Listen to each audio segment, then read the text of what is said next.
Voilà. Et puis, eh bien, nous y allons. Donc, bonsoir à tous et bienvenue pour cette dernière rencontre alumni de l'année 2023, organisée par la Direction des relations entreprises.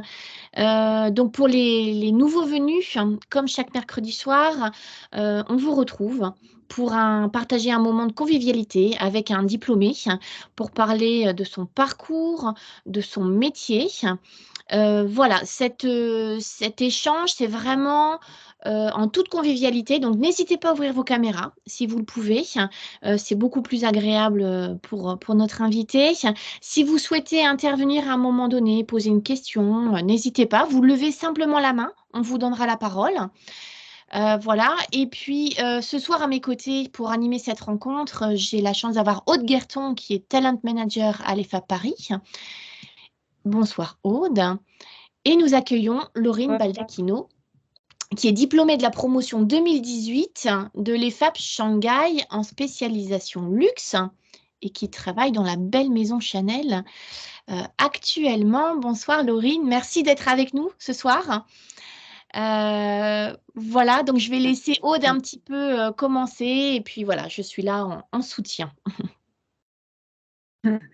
Bonjour à tous, bonjour à tous, bonsoir Laurine, merci d'être présente ce soir. Alors on va introduire un petit peu et lancer la masterclass.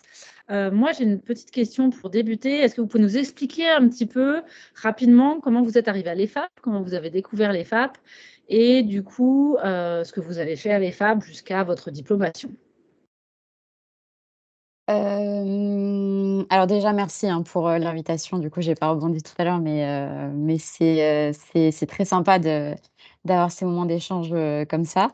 Donc, alors pour répondre à la question, comment j'ai découvert les FAP, euh, je pense que c'était à force de me renseigner sur les écoles, parce que juste avant les FAP, j'étais en cursus, comment dire, traditionnel à l'université. Enfin, j'étais en licence en Erasmus en Irlande.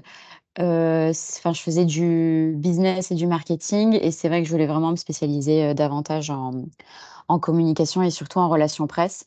Et honnêtement, quand on fait ses recherches et qu'on regarde des parcours en relations presse, je pense qu'on tombe tous généralement sur la même école. Donc voilà, donc ce qui fait que je suis tombée sur les FAP. J'en avais déjà beaucoup entendu parler, justement d'anciens étudiants ou des futurs étudiants qui avaient aussi prévu de rejoindre l'école. Donc voilà, vraiment découverte assez basico-basique.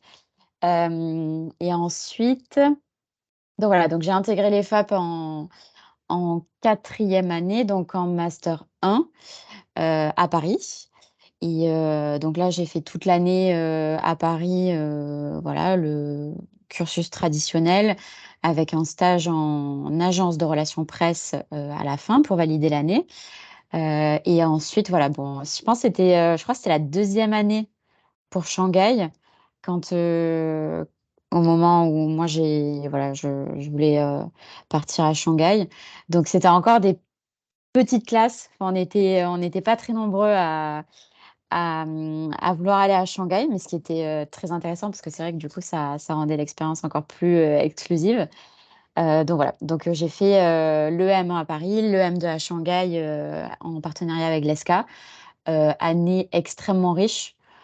Je veux dire, déjà d'avoir les deux parcours, donc les deux, comment dire, avoir les deux spécialités, les deux formations, d'avoir des professeurs différents. Enfin, vraiment, c'était un agenda qui était très chargé à Shanghai. Et en plus, on avait cette chance d'être en Chine et de découvrir le pays aussi. On a eu beaucoup de rencontres avec des expats, des personnes qui ont soit rejoint des grandes maisons à Shanghai. Donc, comme ça, je sais plus. Enfin, je crois qu'on avait rencontré les équipes de Jaeger-LeCoultre, Vuitton. Enfin, voilà, on avait pu faire des beaux projets et puis même avoir des instances un petit peu de networking avec pas mal de Français ou d'internationaux qui s'étaient expatriés en Chine et qui travaillaient en plus dans le domaine du luxe, dans des maisons qui nous intéressaient toutes et tous.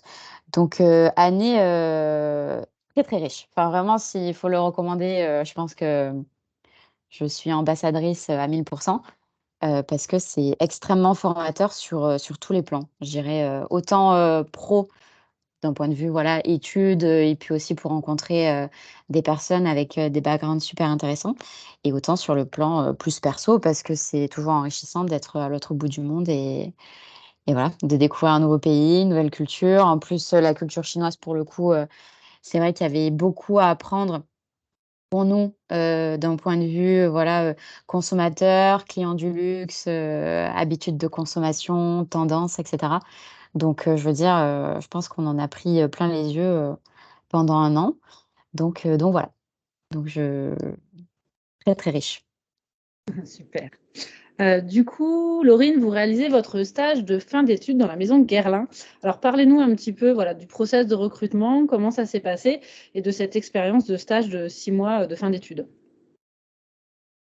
Alors nous, c'est vrai qu'on avait cette complexité d'être à Shanghai, et au moment où, toutes les maisons ou toutes les entreprises recherchent les stagiaires, c'est vrai qu'on était, à l'autre bout du monde. Donc, c'était un process de recrutement un peu particulier, parce qu'il fallait faire, voilà, des Teams, des Zooms, avec, des décalages horaires, qui faisaient que on était, voilà, il fallait s'adapter, au maximum. Donc ça aussi, ça rendait au final la chose, ultra intéressante, parce que voilà, on était dans des conditions où on était un petit peu déstabilisés, où on sortait un petit peu de notre zone de confort, et je pense que ça nous a tous ultra servi. Donc bon, enfin, en tout cas pour ma part, je pense que c'était assez formateur.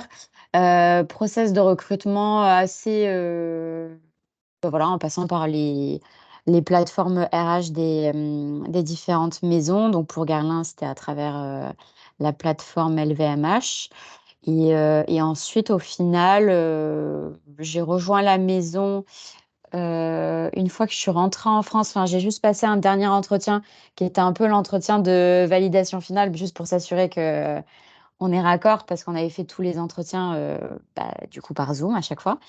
Donc c'est vrai que c'est toujours un petit peu délicat, et c'était avant le covid, hein. Donc c'était pas, si,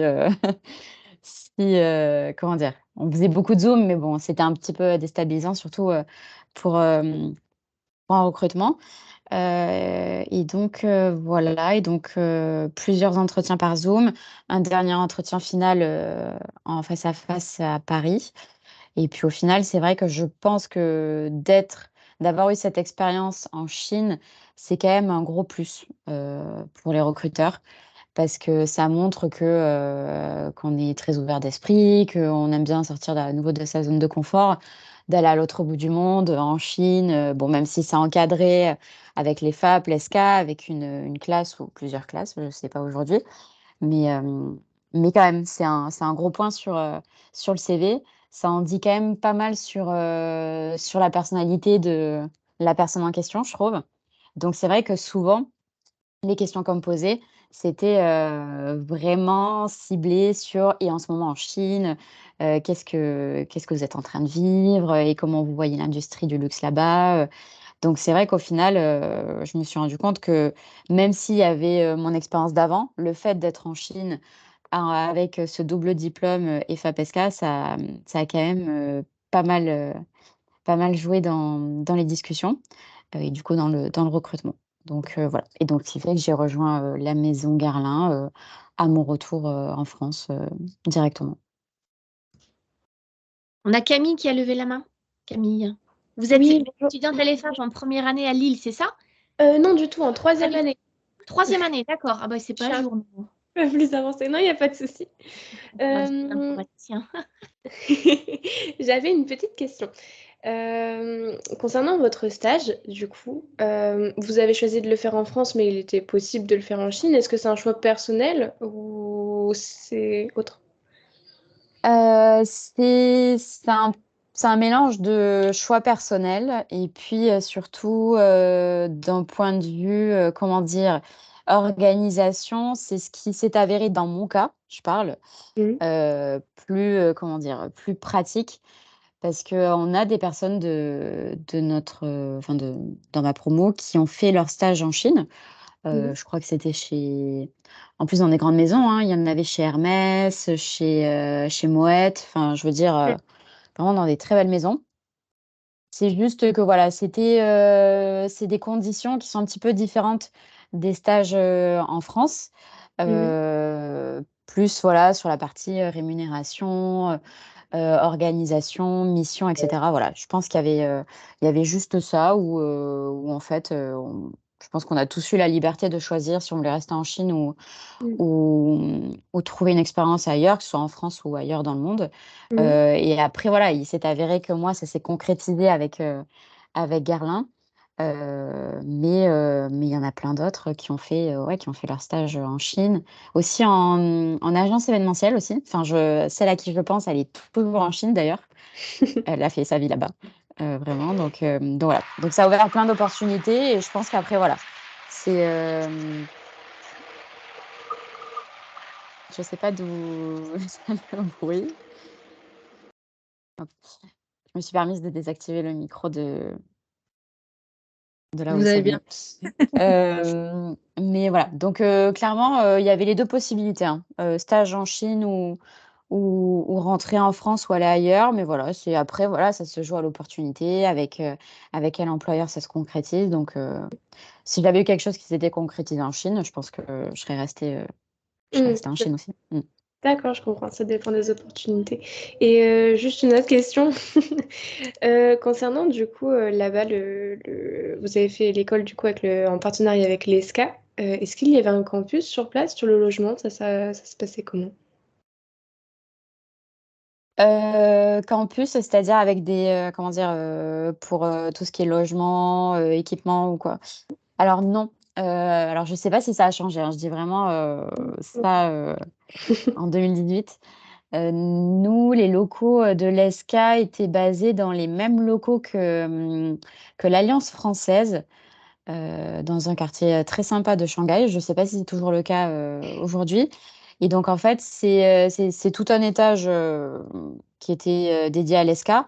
Mhm. Et vu que moi, quand j'étais, c'était encore des petites classes, voilà, ça se limitait entre guillemets à ça. Il y a pas de campus ou d'autres éléments, du genre. Mais bon, voilà. Après, le fait d'être à l'étranger avec aussi, des gens, qui viennent de la même école, des gens Mhm. qu'on connaît très bien, des amis ou juste, voilà, des camarades de classe. Ça fait qu'on s'est tous beaucoup aidés pour trouver des logements, pour trouver des bons plans à Shanghai. Il y a une communauté française qui est très forte à Shanghai. Donc ce qui fait que pour tout ce qu'il y a autour de notre vie à l'école, au final, tout a été entre guillemets «simple» parce Mhm. que, voilà, on s'est tous aidés, et puis à nouveau, il y avait beaucoup de contacts. Nous, quand on est arrivés là-bas aussi, l'ESCA et les FAP nous avaient donné des contacts de gens, pour les logements, aussi pareil des alumni, voilà, des gens, qui pouvaient nous aider donc c'était cool. D'accord, Mmh. merci beaucoup. Oui. Oui, donc du coup, Laurine, vous intégrez la maison Guerlain sur un poste presse et influence, hein, si je ne me trompe pas. Mmh. Et finalement, vous y restez plus de 4 ans. Voilà, sur différents postes. Alors expliquez-nous un petit peu cette expérience de plus de 4 années, au sein de la maison Guerlain. Alors oui, c'était sur un poste en presse, et influence internationale, comme dans 3/4 des maisons. Alors je parle des maisons, dans l'industrie de la beauté, parce que bon, c'est mon principal, référentiel. Il y a toujours l'équipe internationale slash globale et puis il y a tout autour, toutes les équipes locales, les marchés, avec qui on interagit, quotidiennement. Donc là, pour le coup, moi, chez Guerlain, je suis entrée dans l'équipe, globale, sur des missions qui allaient de, définir la stratégie, presse, influence et aussi, célébrité slash, ambassadeur.